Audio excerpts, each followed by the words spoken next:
આજે અમે બે એકબીજાનું લોહી પીધા વગર માથું સરખું કરી દીધું ને રેડી થઈ ગયા.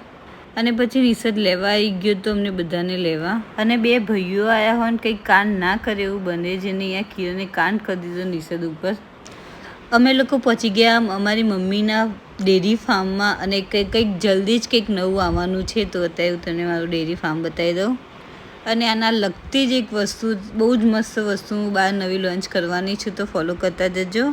અને સાઈડમાં પપ્પી હતા તો એના સાથે પણ રમી લીધું ને પછી ઘરે આવી ગયા અને મમ્મીને શોપિંગ કરવા જવાનું હતું તો ચલો કપડાં હન્ટિંગ કરવા જઈ રહ્યા છે. ફટાફટ મમ્મીની શોપિંગ પૂરી કરીને પછી અમે લોકો અમારી શોપિંગ કરવા નીકળી ગયા અને જ્યાં તમે ત્રણ તીગાડો ત્યાં કામ બગડે નહીં, કામ ડબલ થઈ જાય. અને અમે ત્રણ એક જ ટ્રારૂમમાં અમે 3 લોકો અંદર ઘૂસી ગયા હતા.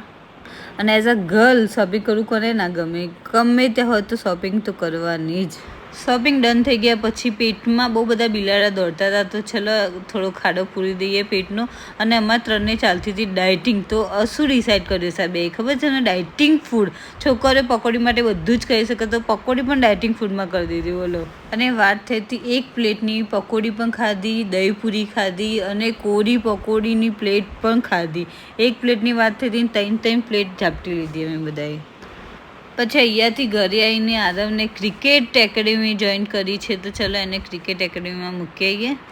અને સાચું કહું તો મેં દાદાને ખાલી એક જ વખત કીધું દાદા બહુ 2 ટાઈમથી દ્રાક્ષ નહીં ખાધી તો દાદા જઈને સ્પેશિયલી દ્રાક્ષ લઈ આવ્યા.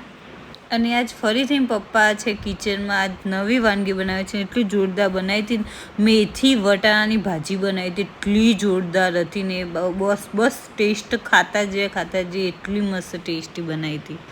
અને આરવ મેગી ખાવ તો આદવિક જે ખાવી હતી પણ ના ખવાય આદવિક, તારે મેગી નહીં ખાવાની, તારે આ બધાથી દૂર રહેવાનું છે.